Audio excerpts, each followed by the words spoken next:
Hi, it's Ken Okel. I am in my car. I have an important message to share with you about communication. Let me take you back a few years. I'm a relatively new driver. I'm a teenager. And I'm driving down this big hill in the neighborhood where you're going down and then the hill curves around a little bit, okay? You got the picture? Most of the time, I am obeying the laws. I believe the laws are there for a reason, but like anybody, there's always those chances where I might go a little above the speed limit, especially when you're going down a hill. So I've set the stage. I'm just starting to go down that hill, and another car is passing me coming up the hill. It's a warm day, my windows are down, the other driver's windows are down, and as I'm driving by, this middle-aged guy yells out the window, "Slow down." Now immediately, I'm like, "Hey buddy, why are you telling me to slow down? I was going the speed limit. What are you telling me? Just because I'm young doesn't mean I don't know how to drive." I'm thinking, hey, you can't tell me anything, man. All these things are going through my mind as I drive past him. This is when I'm going around the curve and continuing down the hill, and just up ahead is a police officer parked, and his radar gun is shooting right up to where I am.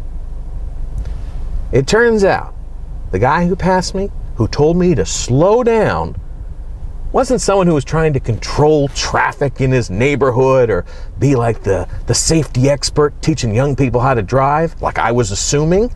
No, this was a guy trying to give me a heads up to keep me from getting a ticket.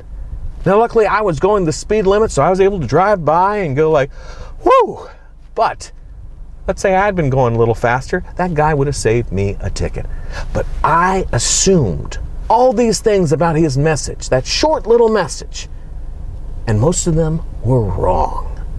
How many times do we get feedback from somebody and we make all these assumptions about them without listening and considering the message? Sometimes people are going to say stuff to you that kind of punches your buttons. For me, as a teenager, as an inexperienced driver, I was all like, how dare you try to tell me how to drive? When in fact, this guy was trying to help me.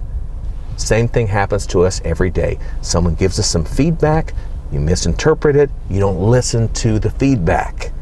So I want you to think about that. A couple things I want to make sure you know about this video. I did want to model good behavior by wearing my seatbelt. However, I am parked because obviously driving and videoing gets really complex really fast. Don't want to endanger myself or anybody else. Okay, that ends the public safety message, but a good one I think you'd assume. Another thing I want to tell you, if you want to find out more about me, go to my website, kenokel.com. There you can find out more about my speaking presentations, my book, Stuck on Yellow, and check out my blog, which is updated weekly with all sorts of great information.